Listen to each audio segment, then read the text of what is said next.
எல்லாருக்கும் வணக்கங்க. நான் வந்து இப்போ நானும் எங்கள் அப்பாவும் எங்கே போகிறேன்னா, எங்களுடைய கந்தாண்ட தாங்க போகிறேன். எங்கள் அப்பாவுடைய கழனி அங்கே இருக்குதுங்க. நான் வந்து வீடியோ எடுத்துன்னு போகிறேன். எங்கள் அப்பா முன்னாடி போகிறாரு பாருங்க. அவர் பின்தொடர்ந்து நான் வீடியோ எடுக்கிறேங்க. பாருங்கள், இயற்கையாக இருக்கிற காட்சியெல்லாம் பாருங்கள். நல்லா கழனி காடு தாங்க. ஏரி கழனி காடு. அந்த ஒத்தையடி பார்த்துட்டு தாங்க மேக்ஸிமம் ஸ்கூட்டர்லேயும் போவார் அப்பா. எனக்கு வந்து ஸ்கூட்டரில் போகிறதுக்கு பயமாக இருந்ததுங்க. அந்த ஒத்தையடியில் அப்பா எனக்கு பயமாக இருக்குதுப்பா சொல்லிட்டு ஊர் இருந்ததுங்க. அங்கேயே வண்டி நிறுத்திட்டாருங்க. அங்கேயே கோயிலாண்ட வண்டி நிறுத்திட்டு நாங்கள் நடந்தே போகிறோங்க. ஏன்னா அந்த கழனி காட்டில் வளைஞ்சு வளைஞ்சு ஓட்டுவாரா. அப்பா கொஞ்சம் வயசாகிடுச்சு. எங்கள் அப்பா போனால் கழனி வைக்கால வண்டியிலே போயிட்டு வரான். எனக்கு கொஞ்சம் பயம் அதிகங்க. உண்மை சொல்லிடுறேன். நான் ஸ்கூட்டருங்களில் பெரும்பாலும் கொஞ்சம் பயந்து தான் உக்காருவேன். எங்கள் வீட்டுக்கார வண்டியில் உக்காந்தா மட்டும்தாங்க நல்லா எனக்கு பயம் இல்லாத இருக்கும். எங்கள் பையன் வண்டியில் உக்காந்தா கூட நிறுத்திடுறா எனக்கு பயமாக்குதுடான்னு சொல்லுவேன். மேக்ஸிமம் நான் வண்டியில் யார் வண்டியிலையும் போக மாட்டேன். அப்பா வண்டியில் கூட அப்பா கொஞ்சம் வயசாகிடுச்சுலாங்க. நான் கொஞ்சம் பயம்தான் எனக்கும். அப்பா கொஞ்சம் வயசாகிடுச்சு என்னை உக்காரிச்சு இப்படி ஓட்டுவார் சொல்லிட்டு நல்லா ரோடு வரைக்கும் நல்லா உக்காந்துட்டு வந்துட்டு அதுக்கப்புறம் இறங்கிட்டேன். அப்பா வானாப்பா நான் அதுக்கப்புறம் நந்தே வரேன்பா அப்படின்ட்டு. ஏம்மா கணத்து வேகம் நம்ம வண்டியில் தாம்மா போவோம் அப்படின்னாரு. இல்லை கேட்டேன்பா அப்படின்னு சொல்லிட்டு நான் அப்பா ஜாலியாக பேசினே போனேங்க. இந்த ஒத்தையடி பார்த்துட்டு தாங்க நல்லா இருந்ததுங்க. எங்கள் அப்பா கூட இருந்தால் நான் எப்படி தொணன்னு பேசுகிறேனோ இந்த ஜாலியான எங்கேருந்து வந்துச்சு பேச்சுன்னா எங்கள் அப்பா கிட்டேருந்து தாங்க வந்துச்சு. எங்கள் அப்பாவும் என்னை மாரி தான் நல்லா டக்குன்னு பேசுவார், காமெடியாக பேசுவார். அது அப்படியே ஊறிச்சிங்க எனக்கும். அதேமாரி தாங்க என்னுடைய ஹஸ்பண்டும் அதேமாரி தாங்க ஜாலி டைப் தாங்க, நல்லா காமெடியாக பேசுவார். அதேமாரி தாங்க எங்கள் அப்பாவும். பிள்ளையார் வந்து அவங்க அம்மா மாரியே மனைவி ஏன்னு கேட்டார் பாருங்க. எனக்கு வந்து எங்கள் அப்பா மாரியே புருஷன் கச்சிட்டாருங்க. ரொம்ப சந்தோஷம். ஏயா இருந்தால் கூட பரவாயில்ல. ஆனால் எங்கள் அப்பாவும் எங்கள் வீட்டுக்காரும் மேக்ஸிமம் ஒரே கேரக்டர். பொய் சொல்ல தெரியாது, கரெக்டாக உண்மை மட்டும் தான் பேசுவாங்க. பொய் பித்தலாட்டம் எதுவுமே கிடையாதுங்க ரெண்டு பேருமே. அதேமாதிரி தாங்க எங்கள் அப்பாவும் எங்கள் வீட்டுக்காரும்.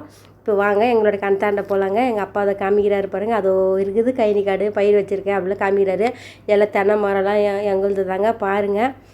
இது வேற ஒருத்தர் தென்னை மரம் பழுகுதுங்க. சாரி, இன்னும் கொஞ்சம் போனோம். தூரம் இருந்து காமிச்சிடலாம். நான் வேற ஒருத்தர் மரம் நினைக்கிறேங்க. இருங்க, இப்போ நெல் பயிரெலாம் வரலாங்க. அதாங்க எங்கள் கழனி. வாங்க பார்க்கலாம். நான் சின்ன வயசுலாம் இது வந்து எங்கள் தாத்தா கழனிங்க. பூர்வீகமாக இருக்கிற நிலம் தாங்க. அம்மாவுடைய அப்பா. எங்கள் அப்பா அது அங்கே ஒரு கிணறு இருக்குது. அதை பார்த்துட்டு தண்ணிலாம் பாய விட்டாருங்க. தண்ணிலாம் கரெக்டாக வருதான்னு சொல்லிட்டு பார்க்குறாருங்க. ஏர் ஓட்டுறது சீர் பண்ணி வச்சுக்கிறாருங்க. கஷ்டப்பட்டு தாங்க பயிர் வைக்கிறாங்க. ஒரு டைம் எங்கள் அப்பா கூட பாம்பு கச்சிச்சிங்க. போன வருஷம் ஒரு 8 மாதம் ஆகுதுங்க. இதே மாதிரி தாங்க பயிர் அடைனா எடுக்க போனார் பாருங்க. அப்படியே பாம்பு கச்சிச்சிங்க எங்கள் அப்பாவை. ரொம்ப பயந்துட்டு நாங்கள்லாம். அதுக்கப்புறம் எங்கள் அப்பா என்ன பண்ணார், கவுரு எடுத்து கட்டின்னு செய்யாறில் வந்து கவர்மெண்ட் ஹாஸ்பிட்டல் இருக்குங்க. அங்கே போயிட்டு எங்கள் அப்பா அட்மிட் ஆகிட்டாருங்க. எங்கள் அப்பாவே போயிட்டு அதுக்கப்புறம் நல்லபடியாக ஆண்டவன் எங்களுக்கு காப்பாற்றி கொடுத்துட்டாருங்க. ரொம்ப சந்தோஷங்க. எங்கள் அப்பா வந்து பனங்கொலை எங்கேருந்தோ ஒரு கொலை வெட்டினு வச்சுருந்தாருங்க. பொண்ணு வரும்னு சொல்லிட்டு அதுக்கப்புறம் வெட்டி கொடுத்தாருங்க. பனங்காலாம் சாப்பிட்டா செம்ம டேஸ்ட்டாக இருந்ததுங்க, இயற்கையாக இருந்ததுங்க. ஆனால் வந்து ஆயம் இல்லைங்க. ஏன்னா பனங்காய் சீசன் போயிடுச்சுல. அப்போ இப்போ எங்கள் அப்பா வந்து பனம்பாயெல்லாம் பொறுக்கி நட்டு வச்சுருப்பாருங்க. நட்டு வச்சுட்டாருங்க. இப்போ பனங்காய் நோட சொல்ல நோண்டி குத்தான்னு போகிறேங்க. நிறைய எங்களுக்கு பனங்காய், பனம்பயம், நுங்கு இதெல்லாம் ஈசம்பயம் அதுமாரிலாம் நிறைய பிடிக்கும். எங்கள் அப்பா எப்பவுமே எடுத்துன்னு வந்து தந்துடுவாருங்க. எங்களுக்கு அதுவே எங்கள் அப்பா செய்கிற சூப்பராக இருக்கும். எங்கள் அப்பா எது எடுத்து கொடுத்தாலும் எனக்கு பிடிக்கத்தான் பார்த்து எங்கள் அப்பா எடுத்துன்னு வந்து கொடுப்பாருங்க. இந்தமாரி இயற்கையாக யாருக்கு பிடிக்குன்னு சொல்லிட்டு மறக்காமல் கமெண்ட் பண்ணுங்கள், ஷேர் பண்ணுங்கள், சப்ஸ்கிரைப் பண்ணுங்கள். அதுக்கப்புறம் நானே பண்ணேன். எங்கள் அம்மா கூட கொடுக்கலையாங்க. எங்கள் அம்மா வந்து அங்கேயே இருந்துட்டாங்க. நானும் எங்கள் அப்பா மட்டும் வந்துட்டோம். அதுக்கப்புறமேட்டுக்கு வரமா அப்படின்னு சொல்லிட்டாங்க. கழனியாண்டை ஒரு கிலோமீட்டர் தாங்க கழனியாண்டி. எங்கள் சித்தி ஊருக்கு போயிருந்தேங்க. எங்கள் சித்தப்பா இறந்துட்டார். அது நடப்புக்கு போயிருந்தேன் பாருங்க. அப்போ தாங்க கழனியாண்டை வந்தேன். இல்லை நான் கழனியாண்டை போகவே மாட்டேங்க. போன வருஷம் போயிருந்தேங்க. அதுக்கப்புறம் இந்த வருஷம் போகிறேன். போன வருஷம் நேரத்துக்கு போயிருந்தேன், ஒரு அலுவலுக்கு போயிருந்தேன். இல்லைன்னா நான் இங்கேயே இருப்பேன். எங்கள் வீட்டில் திட்டுவாங்க, வரமாட்டேங்குது அப்படின்னு சொல்லிட்டு.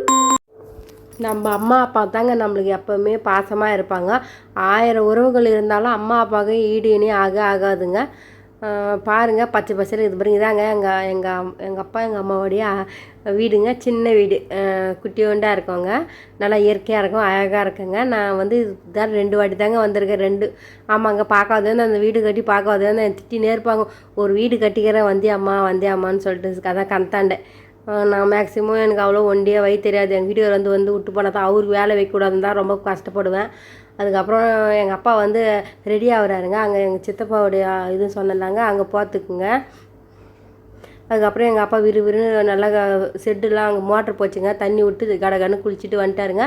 அதுக்கப்புறம் இந்தமாரி பனை மரம்லாம் பாருங்கள். பனை மரம்லாம் பார்த்துக்கலாம் பாருங்கள். ரெடி ஆகிட்டு மறுபடியும் நாங்கள் ஊருக்கு கிளம்பி உட்காரோங்க அந்த இடத்துக்கு. இந்தமாரி விவசாயம் பண்ணுறவங்கள பிடிக்குன்னா மறக்காம லைக் பண்ணுங்கள், ஷேர் பண்ணுங்கள், சப்ஸ்கிரைப் பண்ணுங்கள். மாமரம், தென்னை மரம், கொய்யா மரம் இதெல்லாம் வேறு ஒத்துதுங்க. எங்களுது ஃபஸ்ட்டு காமிச்சேன்னா அதான் எங்களுது. இதெல்லாம் வேறு ஒத்துதுங்க. எங்கள் அப்பா நடந்து போகிறாரு, பார்த்து வாம்மா அப்படின்னு சொல்லிட்டு. அந்த பக்கம் பயிர் இருந்துச்சு பாருங்கள், அதில் எங்கள் தொகு பச்சை பசங்க பயிர் இது இல்லைங்க. அது மட்டும் அப்பா பயிர் வச்சுக்கிறாருங்க. எப்பவுமே பயிர் வச்சாருன்னா நெல் வந்து வீட்டிலே குத்தி நாங்கள் சாப்பிடுவோங்க. நல்லா செம்ம டேஸ்ட்டாக இருக்குங்க. எங்களுக்கு மூட்டை அரிசி பிடிக்காது. ஏற்கனவே ஒரு வீடியோ போட்டு பாருங்க. அப்பா நெல் குத்தி எங்கள் நெல் சிப்பம் 2 மூட்டை எடுத்துன்னு வந்தார் பாருங்க. அது நல்லா செம்ம டேஸ்ட்டாக இருக்குங்க. பாருங்கள்.